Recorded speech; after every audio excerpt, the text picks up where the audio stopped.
Good afternoon, everyone, and sorry for delaying you today. Start with some opening comments before I turn to questions. Starting around 12:30 Eastern Time today, Iran launched nearly 200 ballistic missiles against a number of targets in Israel. The United States once again came to Israel's defense against these attacks, just as we participated in Israel's defense when Iran launched its April 13th attack. Our initial assessment is that Israel, with direct assistance from the United States and its partners, was able to successfully defeat this attack. This was a brazen, unacceptable attack by Iran, and every nation in the world must join us in condemning it. Secretary Blinken joined President Biden, Vice President Harris, and other members of the President's National Security Team in monitoring this attack as it was unfolding, as well as our response. As the President has made clear, our support for Israel's security is ironclad. We will continue to stand with the people of Israel at this critical moment. With that, Matt. Thanks, Matt. So I think this probably goes without saying, but just to make sure we get on the record. So in terms of what happened in Israel, there no damage to any U.S. facilities, no injuries, no nothing. At this time, we are not aware of any damage to U.S. facilities. As you know, we issued an order earlier today for our personnel, State Department personnel in Israel to shelter at their homes. We have full accountability for all our personnel. We're not aware of any civilian casualties inside Israel, there, let alone an American citizen casualty. There is one report of a Palestinian who died in the West Bank, but no damage to any U.S. facility either. And then about this being a brazen and unacceptable escalation. But does the administration see anything that Israel has done over the course of the last 3 weeks as escalatory? So certainly they have done things to expand the conflict, but if you look at the actions that they have taken, they were bringing terrorists to justice, terrorists who have launched attacks on Israeli civilians. If you look at what Iran did today, we have been warning for some time about the threat posed by Iran arming and funding terrorist groups across the Middle East, and the attack today just demonstrated the danger of those actions. What you saw was Iran launching a state-on-state attack to protect and defend the terrorist groups that it has built, nurtured, and that it controls. So there is a difference between the actions that we have seen Israel take to defend its civilians and what we've seen Iran. I'm not trying to suggest that they are equivalent. I just wanted to make sure that you didn't see. No, we have certainly seen we've certainly seen Israel expand the nature of its attacks against Hezbollah, but it is a very different type of attack than what we saw today from a state actor against another state. Okay, and then last one, and this has to do with Lebanon and the northern front. The situation there is, unstable and uncertain. I know that you guys have been asking Americans who might want information about assistance and possibly leaving to sign up on a form. Can you give us an update on the numbers of those and whether or not you're planning to I don't know, to do anything in the way of either U.S. government capabilities or charter flights or ferries? Sure. So you're right. As we often do in these situations, we have directed U.S. citizens who are in Lebanon to register with the State Department for information, and especially for information with how to depart Lebanon, and we're providing them whatever information we can. We have had as of today, around 6,000 American citizens in Lebanon who have registered with us for further information. Should be clear, not all of those American citizens are seeking assistance with departing. People are just looking for information. They're looking for options. There are a number of American citizens who live in Lebanon who have lived there for years and do not want to depart the country. So in terms of the status on the ground, the airport is still open. Commercial flights are operating, although they are available at times at reduced capacity. We are working right now with airlines to provide additional flights with more seats for American citizens. It's something that we hope to turn on in the next few days, and we will be in touch with American citizens if and when we're able to expand that capability. How do you ensure that there are going to be seats reserved for Americans? Now we're working with, I can't get into the details, but we're working with commercial carriers to ensure that capability. And when we have further information and we've locked this down, it's something we'll communicate directly with American citizens who've asked for information, and then I'll be happy to come and talk about it here at the briefing room. Thanks. Yeah, So given that the Secretary and the National Security Advisor just said that this attack by Iran is sort of definitively escalatory in nature, I know that you've been telling us, the Secretary even told us that for months you've been encouraging the Israelis not to respond to attacks and provocations in such a way that escalates anything further. Or is the Secretary going to continue to offer that same advice to the Israelis now in the wake of these missile strikes? I'll say a couple things about that. First, of course, Israel has the right to defend itself, as any nation does. In terms of what Israel's response will be, of course, there must be consequences for Iran for this attack. We've made clear that there must be consequences. I'm not going to get into what those consequences are today, but there are things on which we will be coordinating with our Israeli counterparts. And I think in the immediate aftermath of this attack, we are going to coordinate with them on what any response might be.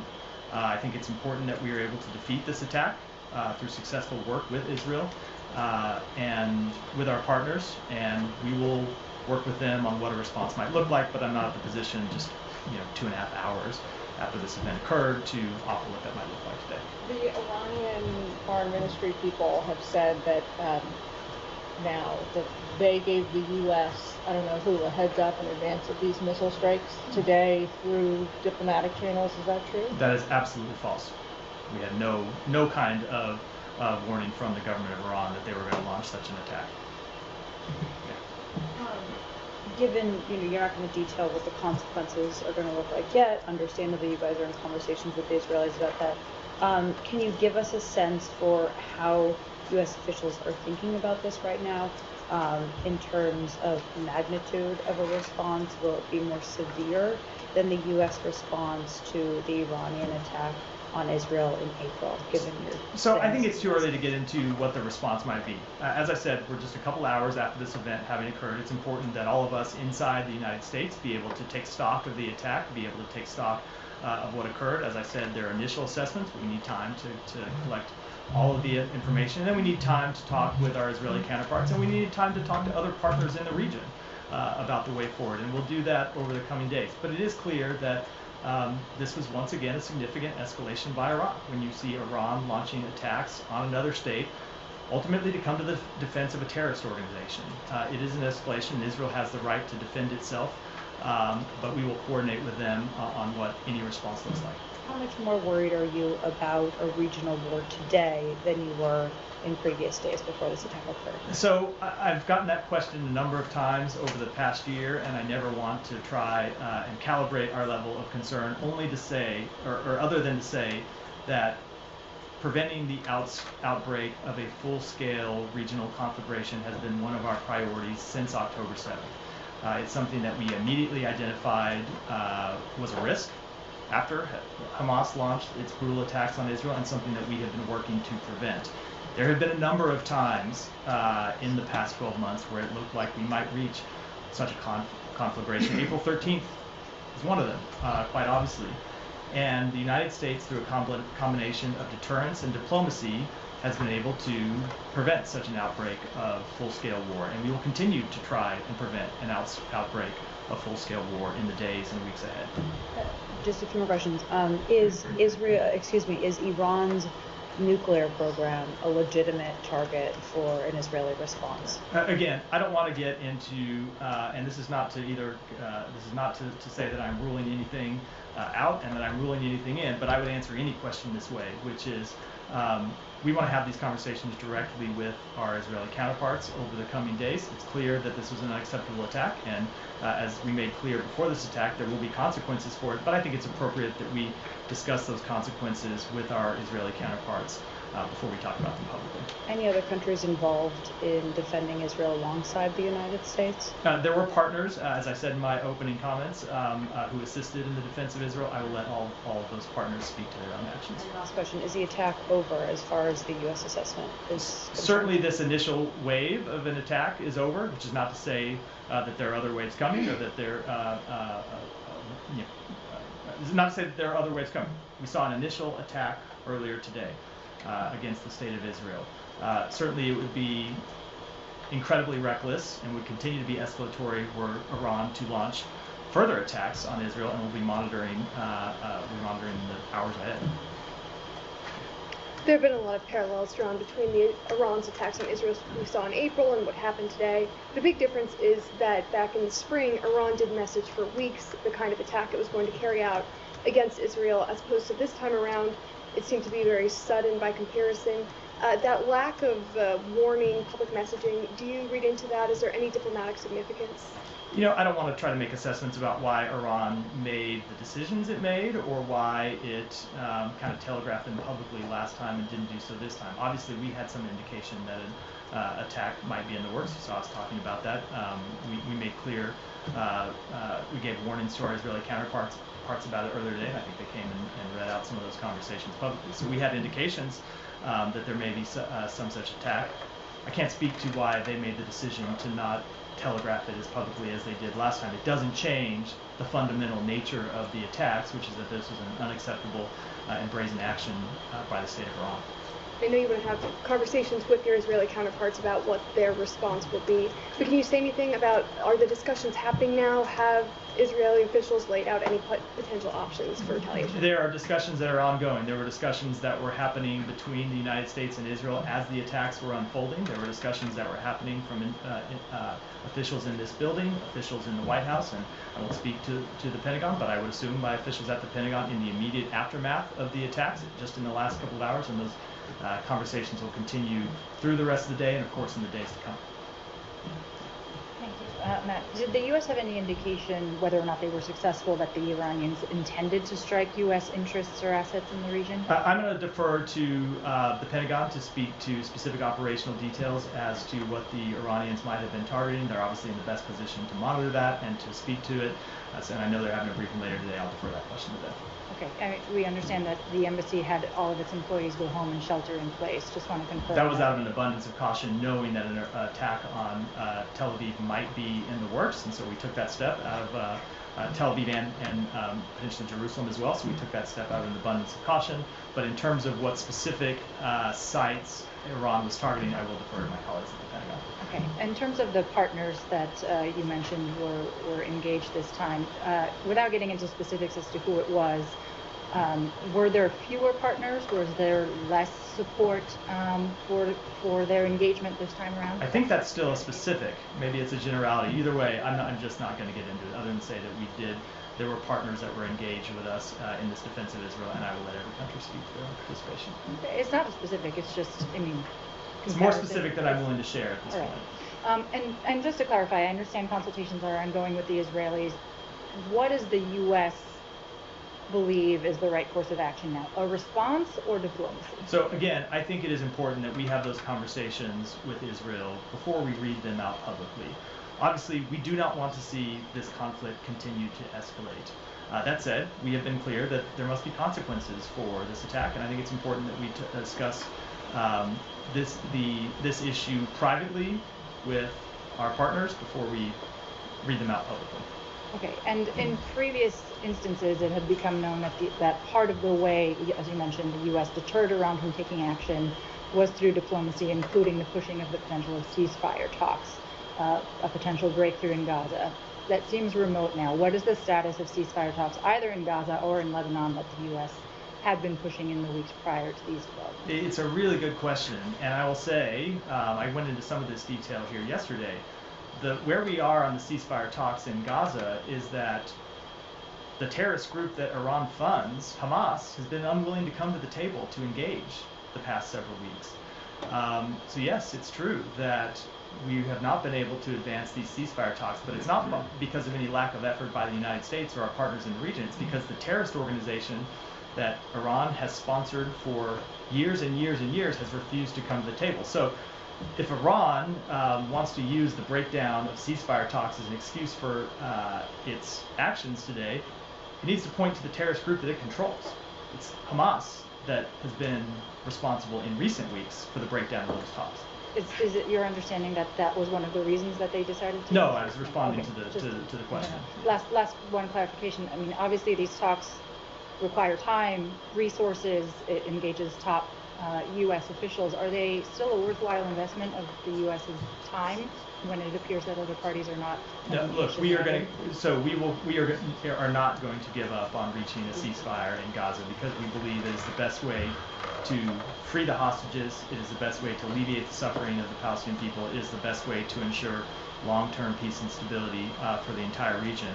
So no, of course we are going to continue to stay engaged on this, but in any kind of ceasefire talks, when you're talking about two parties to a conflict, you need both parties to engage, and right now we have a refusal to engage by one of those parties. Sorry, that's Gaza and Lebanon as well, or have you abandoned it? In Lebanon, so look, we ultimately do want to see a ceasefire. We ultimately want to see a diplomatic resolution, but as I said yesterday, we do support Israel's right to defend itself against terrorist organizations. Hezbollah has continued to launch terrorist attacks across the board, and Israel's taking steps to defend itself against those attacks. You mentioned there was, before the attack, you weren't told by the Iranians that they were going to attack, but you had some indication. What was the indication? Was that sort of from satellites able to see things moving around? Are you able to tell us anything more about that? So I am not able to tell you anymore, unfortunately. Obviously, you've seen all around the world before the outbreak of conflicts that the United States at times has the ability to gather information about what is likely to happen. That was the case here. I just can't say anything about it. But it was not through any conversations with Iran, direct or indirect. And a small amount of intelligence was declassified so that you could make that warning ahead of time. I'm not able to get into it any more than what we said publicly. In that period between informing the world and the Israelis that of this information, was there any effort to, other than the public statements, to reach out to the Iranians to say, don't do this? So I will answer that by saying we have made clear for some time that we have the ability to send messages to Iran when it is in our interest to do so. And without speaking to any messages in particular, we have made clear the position of the United States that Iran should not launch this attack, that it would be a mistake for Iran to launch this attack, and I think I'll leave it at that. I think the Iranian mission to the UN has talked about, they did send some message, I'm not sure whether it's before, minutes before, after the missiles were launched, or is there anything you can tell us about when that was received and sort of the nature of that message? It wasn't received because that report's not true. I mean, I've seen the statement from Iran. I saw first stories that they warned us in advance, and I saw stories that they warned us shortly in advance. It's just not true. We received no advance warning from Iran about this attack. And since the attack? Sorry to interrupt. Sorry. I would just note that this is not the first time that Iran has said things about supposed interactions with the U.S. government and messages it has sent to the U.S. government that have not been true. They have done that a number of times over the last few months, and this is one of those examples. You're saying up till now, up till when you took the podium, I guess, there was no sort of diplomatic note from the Iranians explaining their action. Correct. Yeah. From the UN, they said that this attack in response to the violation for their sovereignty and also attacks against their nationals. Now, sovereignty, the attack on Ismail Haniya on their territories. Do you think this is a legitimate argument for them? No, of course it's not. If you look at the supposed argument about attacks on their sovereignty, I would say first of all, that's an event that happened weeks ago, and what's changed in the weeks since then? You've seen the death of the leader of a terrorist organization that Iran sponsors, funds, controls. That's what's changed. And to the extent that any Iranian officials have been killed in the past few days in Lebanon or in Syria, it's because they were meeting with terrorist organizations, meeting with terrorist leaders. And it goes to the point I made a moment ago, which is what you saw Iran to do today was come to the defense of a terrorist organization. I don't think it holds water when you look at all the events of the past few weeks that this event had anything to do with Iran's sovereignty. It has to do with the fact that a number of the terrorist organizations that Iran has set up for years as a way to undermine and attack the state of Israel have been weakened, first over the past few months and then most recently over the past few weeks. It's quite clear that's what they're responding to. Okay, and one question on Lebanon. I know now everybody is concerned about a wider war, about escalation, but also there are concerns about repercussions in Lebanon. I'm talking about the humanitarian situation, about maybe civil war at some point. So are you talking to the Lebanese? What are your concerns? What are you doing? Are you talking to the LAF? You've been supporting the LAF, and yesterday you were talking about stability and their role in the stability inside within Lebanon. Who are your partners in Lebanon? So let me speak to first, you kind of mentioned on the way into the question, the humanitarian situation. We are working to address the humanitarian situation in Lebanon. I would note that the United States has been one of the, if not the largest contributor to humanitarian relief for the Lebanese people going back years, and we'll continue to work to provide humanitarian support for the Lebanese people. And we are coordinating with our partners in the region, with international organizations about the shape and nature of those relief efforts, even as we speak. When it comes to the political situation in Lebanon, so look, Lebanon has been plagued by instability, as I know you know far better than me, for some time. And certainly not the only, but one of the driving factors of Lebanon's instability has been the fact that Hezbollah plays a significant role in the political organization of Lebanon and has held a veto over Lebanon's ability to move forward with a new president, and has held a veto over the security situation of Lebanese civilians. It's because of Hezbollah's refusal to abide with UN Security Council 1701 and actually pull back from the border, that as they were supposed to do, that we're in this situation today. So I think it's too early, obviously, to say how this conflict will shape out in the next few weeks. But what we are going to be working to do is to try to seize this moment and really hope that the Lebanese people can seize this moment against very difficult odds, because there are still a number of Hezbollah fighters who have access to arms and equipment inside Lebanon, but seize this moment to try to establish actual political stability for Lebanon. To do that. So look, I'm not. That is ultimately a question for the Lebanese people to answer, not for the United States to answer. But when you see the degradation of Hezbollah inside Lebanon, which has been such a destabilizing force to the country, hopefully, and you can't predict that it's going to happen, but hopefully that's an opportunity for other political actors in Lebanon to step forward. Matt, I mean, in your answer to Matt, and also during this 12 months, you've been always saying that your main goal in this conflict is not for it to spread to a regional war. And I believe now we are maybe one step further from it, a regional war. But do you think that your way of trying to contain it through your diplomatic means, by drawing boundaries and lines to Israel, that if you cross this will escalate into this war or that war, and the Israeli prime ministers keep crossing those lines, keeps escalating in the region, whether it is in Gaza with the Philadelphia corridor or in Lebanon? First, you advised against major operation in Lebanon. It happened. You advised against ground incursions in Lebanon. It happened. And now we reached to this point. Do you think that he's dragging the United States into a regional war, as he was saying that he wants to do that for a long time now? So let me say a couple things about this. First, it is absolutely true that Israel makes its own decisions about its security and about its path forward in the region. And that's true about Israel, but it's true about every other country in the region. The United States offers its advice, it offers its support, it offers its deterrence capabilities, it offers its diplomatic capabilities to our partners. But ultimately, our partners and our allies have to make their own decisions about their future.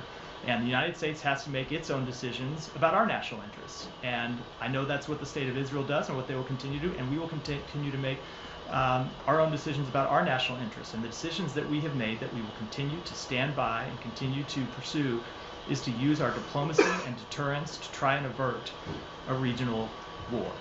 We're going to continue to do that. But it's always been true that there are a number of other players in the region besides the United States. It's Israel, it's terrorist organizations, there are other countries in the region, all of whom have agency in this question.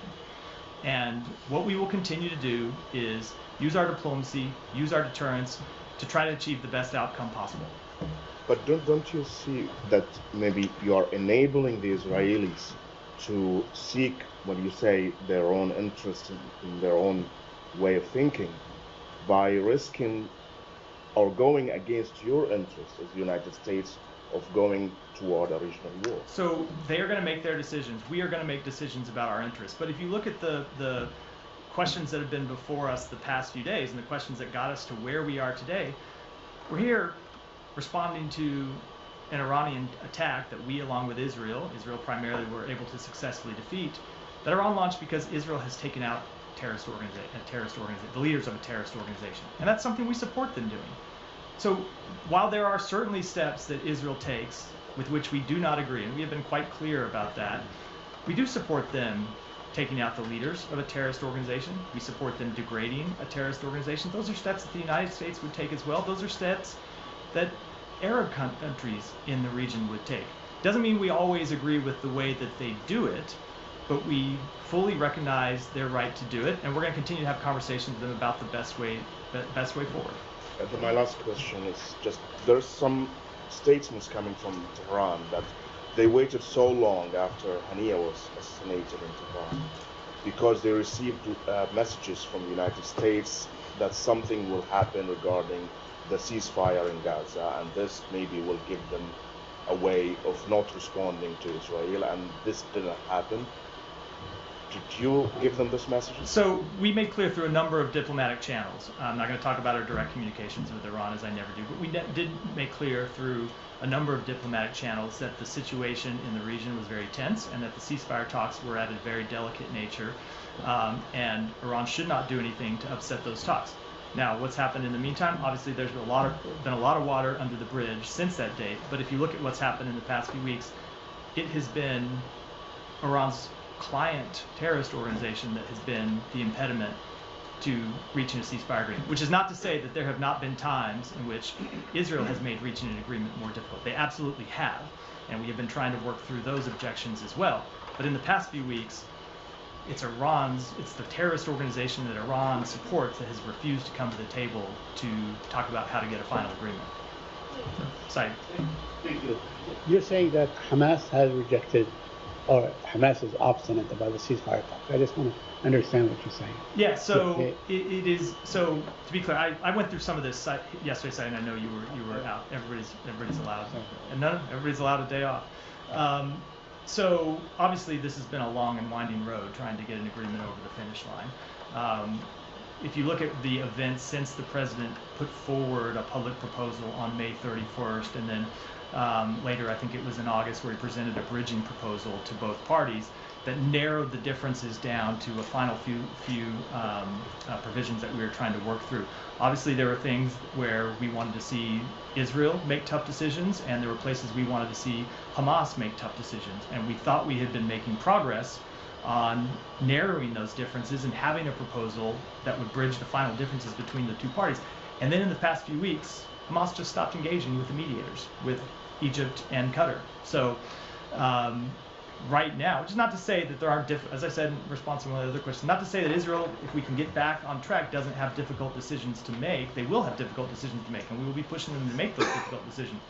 But right now, and for the past few weeks, it's been Hamas being unwilling to engage in any meaningful way with the mediators that has kept us from moving towards an agreement. But a couple of things. Has Israel engaged in a meaningful way? We in have the been last engaged. week? We have been engaged. So They we have. never responded when you guys put forth that proposal for a 21-day ceasefire.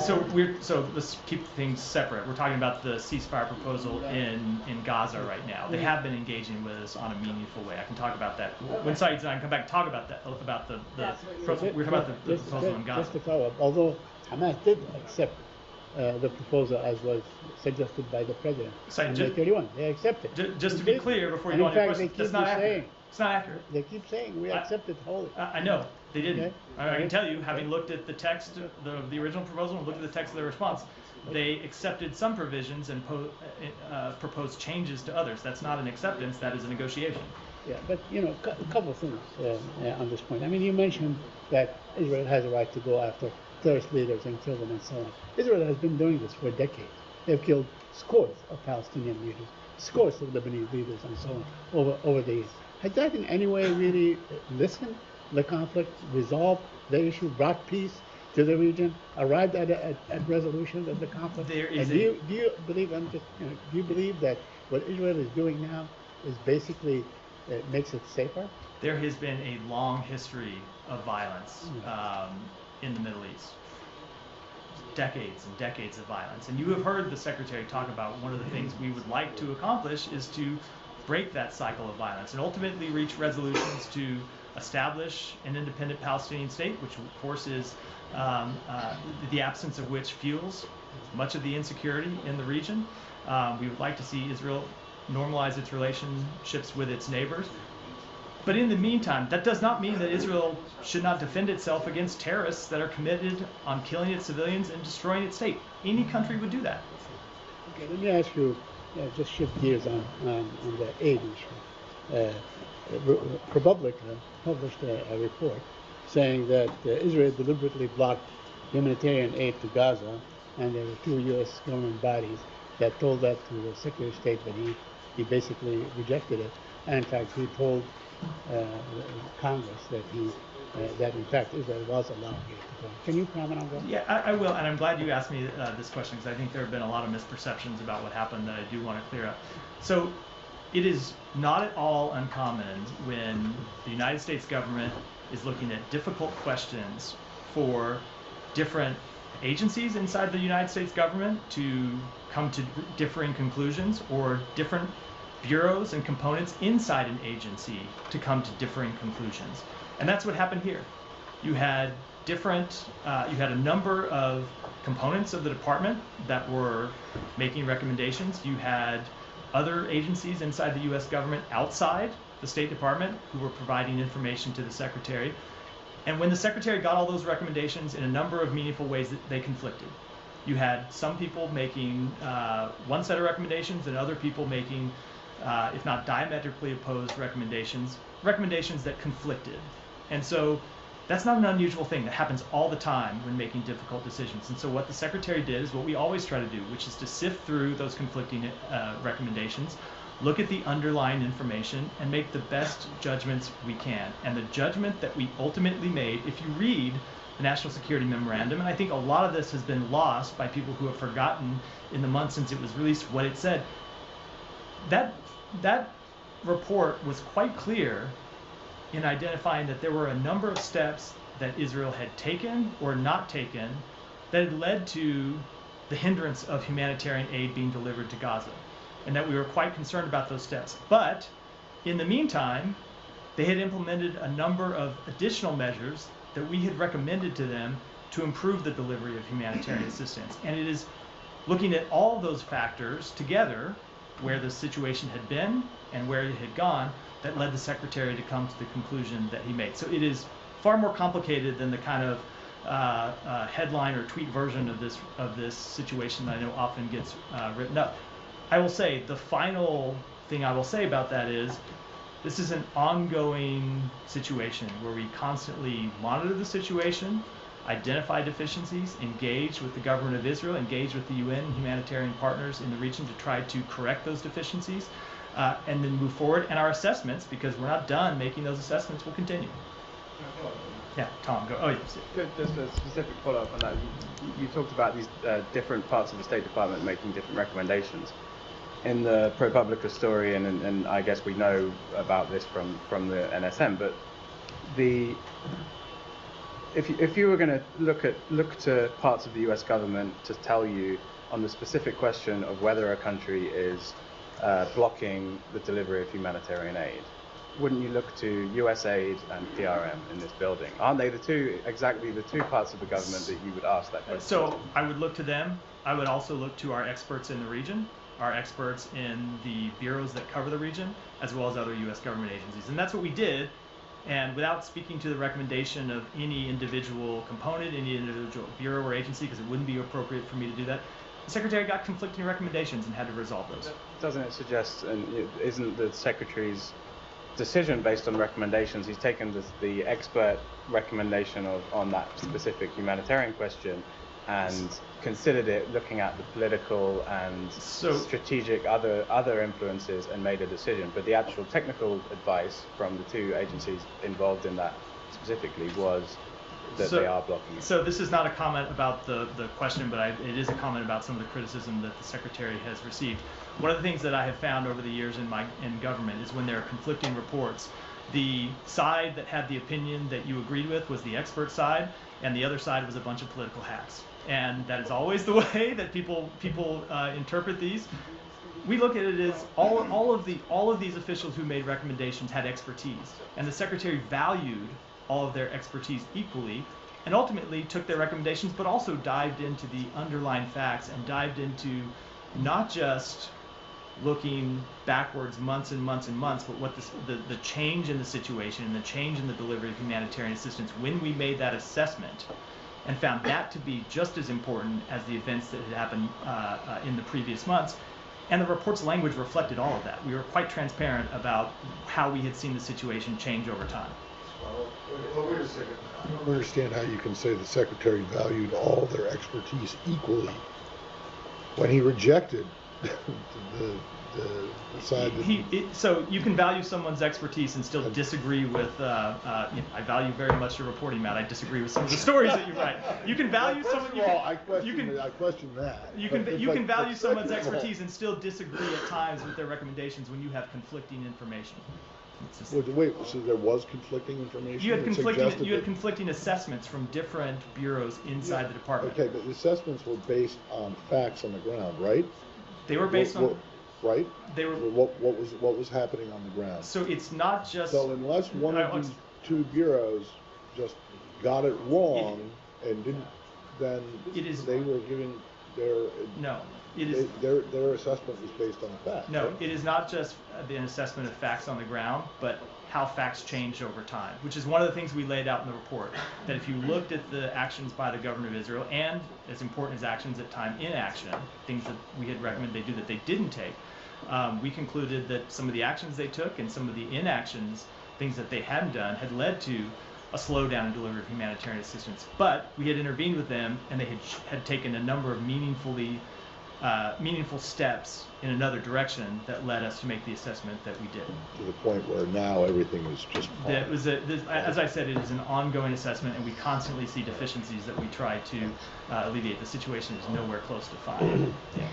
On the Israeli raids into Lebanon, just first of all, I mean, do you have any updates on your assessment of what's happening on the ground, if these remain limited as has been described? So as of today, we have continued to see limited targeted raids. I won't speak to the future, but that's what we've seen as of this point.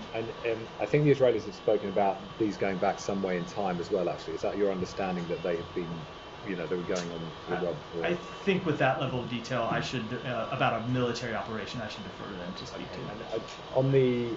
You talked about this combination of deterrence and diplomacy, so and you're going to be consulting with the Israelis in terms of the response to Iran. Are both of those things that you're talking about important in your discussions with the Israelis now? Both deterrence and diplomacy? Of course, they always are. Okay. And on the point about, I just want to sort of get you to reflect on where you were at last week at the United Nations, a joint call with a number of countries urging restraint, de-escalation, a 21-day truce. Where we are now and what we've just seen happening in the region, when you reflect on sort of what has changed or what went wrong, if I can put it like that, for your own strategic position. What is the reason behind the complete difference in what you were aspiring to last week and where we're at now? So nothing has changed in what we're aspiring to. We continue to see, a ceasefire and a diplomatic resolution as the best way forward to the conflict in the north. At the same time, events that have happened over the past few weeks, like the death of Hassan Nasrallah, is the kind of event that we support, right? We want to see terrorists brought to justice. And attacks on terrorists, attacks on terrorist infrastructure, to both stop them from launching these rocket attacks against Israeli civilians, and, as I said in response to Hiba's question, to try to degrade what has been a destabilizing force for Lebanon and the Lebanese people. We support those actions, but long term, ultimately, we do want to see a diplomatic resolution, and that starts with a ceasefire, and we're continuing to pursue that with Israel and our partners in the region. You said just finally that, I think, which I don't think I've heard you say before, but you described Israel as expanding the conflict in these actions, and you also then said that doesn't, you talked about the death of Nasrallah, and perhaps we're also alluding to Hania, I don't know, but when you said that terrorists are killed, it doesn't mean we always agree with the way they do it. Is that something you'd apply to either of these cases? It's not a comment I'm going to make with any specific for any specific strike, because as we've gotten into a number of times, there are when it comes to those types of assessments, a number of factors we have to consider. But I think it's true when you look at any government that launches military operations, we might look at it sometimes and come to different decisions, either for tactical reasons or strategic ones. Jill. The Secretary's op-ed in Foreign Affairs today, he writes the Biden administration's about the Middle East. The strategy has put the U.S. in a much stronger geopolitical position today than it was 4 years ago, given what you've just laid out, all the encouragement from the U.S. towards Iran not to launch, escalatory strikes. It seems unfortunate timing. No, I think when you look at the position that the United States was in when President Biden took office, we were on the defensive around the world. The United States had squandered alliances, partnerships, friendships. We were pulling back in our engagements in Europe, in Asia, in the Middle East. People didn't know whether they could count on the United States or not. And what the Secretary lays out in that article, which I do commend to everyone's readership, is the series of steps that we have taken around the world to rebuild those alliances and partnerships, to confront powers who have a different vision of the world than we do. And I'll also note that one of the things the Secretary always hears in his travels through the Middle East, and I've witnessed this firsthand, is countries in the region welcoming U.S. engagement, wanting to see continued U.S. engagement, and oftentimes saying you are the only country that can play this diplomatic role. There's no other country in the region or the world that can play a role in trying to de-escalate this conflict, and so they want us to stay at it, and we'll continue to stay at it. So then why wasn't the U.S., the Biden administration, able to dissuade Iran from launching today's attack? Look, I think Iran has has funded terrorist groups, has launched attacks on interests in the region going back decades. If you look at what happened in under the previous administration's watch, Iran launched missile attacks directly at U.S. soldiers that led to traumatic brain injuries for more than 100 U.S. soldiers. So Iran has been a destabilizing force going back years, including during the previous administration. What we will do is continue to hold them accountable. Let me take one more, and then I'm going to wrap for today. Question about the partners that you don't want to name. Last time you did talk about coalition of countries you put together, the UK, the Gulf countries, Jordan. The fact that we are not hearing about the same coalition, is it because of the lack of timing to get all the ducks in a row? I just don't want to say any more about the partners that we engage, other than they should speak for themselves. Could you say whether it's larger or smaller or the same size?